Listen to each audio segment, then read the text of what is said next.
What is up, everyone? Tegan here with High Point. Thank you so much for tuning in. ZWO has recently released their latest strain wave mount, the AM7. Now, the AM7 has a significant 50% payload capacity increase over the AM5 and weighs in at just a mere 3 pounds heavier, rendering this a perfect lightweight and portable solution for those who want to start using some seriously large astro imaging rigs. Now, on top of that, it comes with all of the beloved features that we have come to appreciate with the AM5 and the AM line of strain wave mounts. But we ask ourselves this: is the AM7 worth it? Or will mounts like the AM5 satisfy all of your astrophotography needs now and into the future? Well, we put the AM7 to the ultimate test, and the results just might surprise you. So like, subscribe, and stay tuned as we take a deeper dive into the AM7 by ZWO.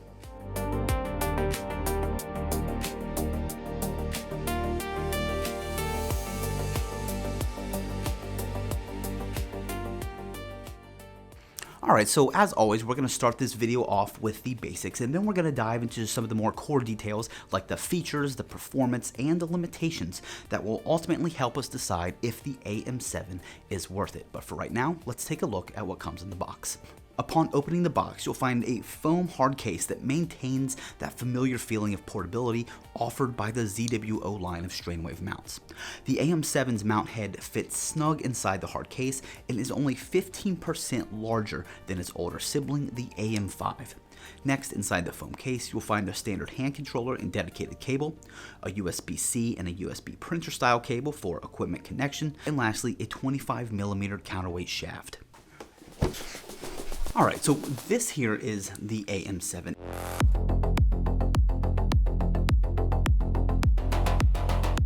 It has a 66-pound payload capacity when you are using the counterweight and a 44-pound payload capacity when you are not using the counterweight. So if we look here on the front of the mount, the first thing we'll see is the power input port. Now, an AC adapter does not come included with the AM7, so we recommend the Aperture 12-volt 5-amp AC adapter. Next, on the front of the mount, you will see the hand controller port for controlling your mount manual via the included hand controller. Thirdly, you will find an ST4 port for auto guiding if you choose to go that route.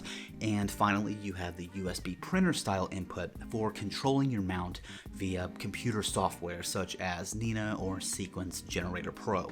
If we turn the mount around, on the back here of the declination hub, you're going to see the 12-volt 3-amp power output port, and next you'll see the USB-C input port, and that's for connecting all of your equipment. So down here at the bottom, you have your standard altitude adjustment knob and your azimuth adjustment knobs used for polar alignment, and then when you're finished polar aligning, you can lock everything down with your tension knobs over here on the side of the mount. So once everything is connected and power on, the AM7 offers a very stable Bluetooth connection from which you can control all of your cameras and accessories through the use of the ASI Air smartphone app. Now, this seamless cable-free workflow remains consistent with the ZWO line of strain wave mounts and is something that we love to see with the AM7.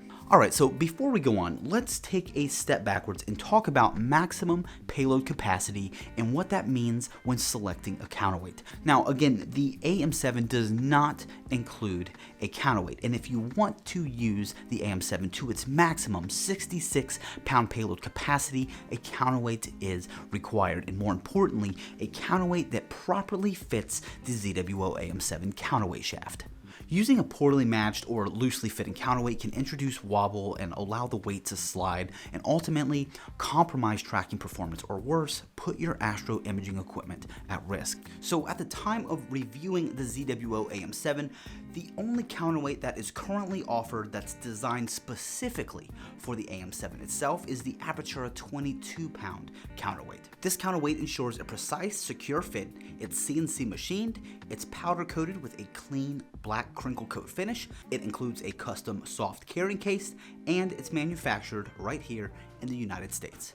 Alright, so now let's move on to an adjacent topic, one which is on the mind of every astrophotographer who is considering moving to the AM7: the tripod. Here at High Point, the AM7 is available in 4 different configurations. The first 2 are standard ZWO offerings, and they include the mount head alone and the mount head paired with the ZWO TC40 tripod. Now, in addition to those, our team here at High Point has thoughtfully curated 2 additional upgraded options. The first being the AM7 mount head matched with the robust yet light and portable Aperture heavy-duty carbon fiber tripod, and the second being the AM7 paired with the rock-solid Aperture anchor pier. These last 2 premium configurations are designed to get the best performance out of the AM7, especially for astrophotographers who use larger imaging systems or for those who plan on using larger optical tubes in the future. And you'll see why we feel so strongly about these upgraded options here in a moment. By investing a bit more upfront, you're not just buying a mount, but rather building a foundation that can grow with your astronomy or imaging ambitions without the need to replace your mount down the road.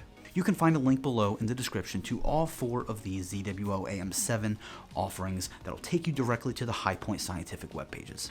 Alright, so at this point in the video, we have talked about what comes in the box, AM7 specifications, the solution to our counterweight situation, as well as tripod recommendations. Now let's talk about testing and performance. Now, we know what you're thinking. Can this scope handle a Celestron 14-inch Edge HD Schmidt Cassegrain with a full imaging train? Well, unfortunately, we don't have access to a scope of that size. Just kidding. Of course we do.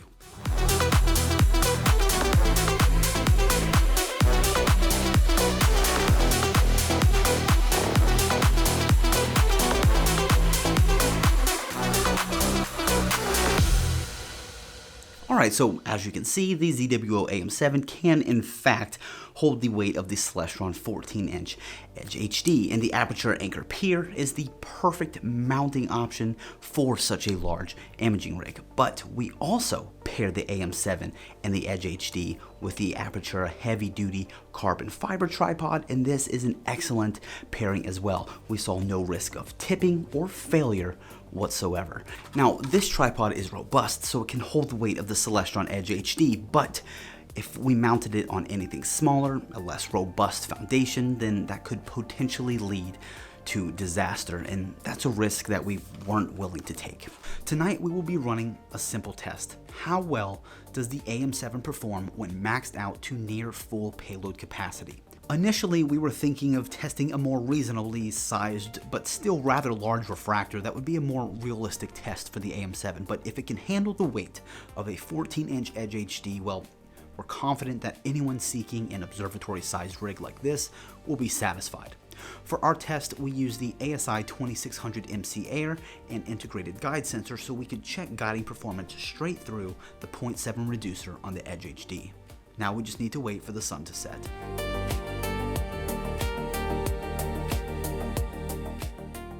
So for our test, we ran guiding calibrations within the ASI Air app using exposures of about 1.5 to 2 seconds. After a period of about 200 to 400 guide pulses, we were achieving a total RMS error of around 0.4 and as low as 0.33 arc seconds. Now for our test, seeing conditions were average, but it was the transparency that was really the limiting factor. There was a ton of fog and the humidity was about 98%, which made finding a guide star pretty difficult, but we were still able to find at least 1 or 2 of them.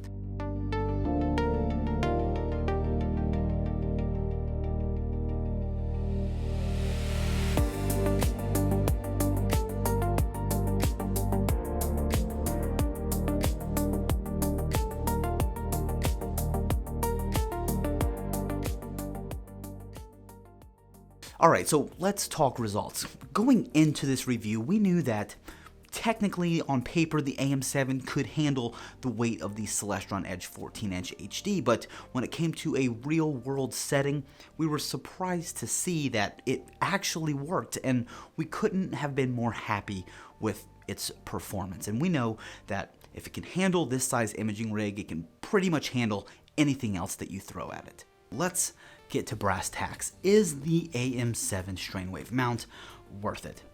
If you are considering upgrading from your current equatorial mount or just looking to purchase your first strainwave mount, then yes, the AM7 is absolutely worth it.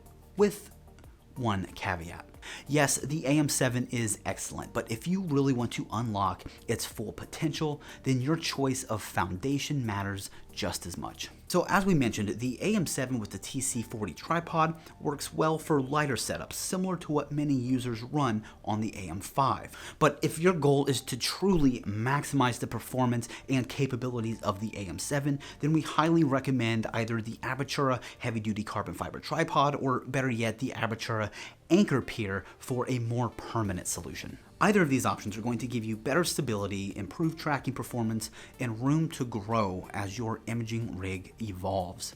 Personally, I will definitely be adding the AM7 to my imaging rig. As far as the Celestron 14-inch Edge HD, I won't be able to keep that one. But maybe if you like and subscribe and stay tuned for future videos, then the powers that be might let me keep one, right? Well, anyways, thank you so much for tuning in to our full video review on the ZWO AM7. If you have any questions, please let us know in the comments below and we'll be more than happy to assist. Again, I am Tegan with High Point. Clear skies.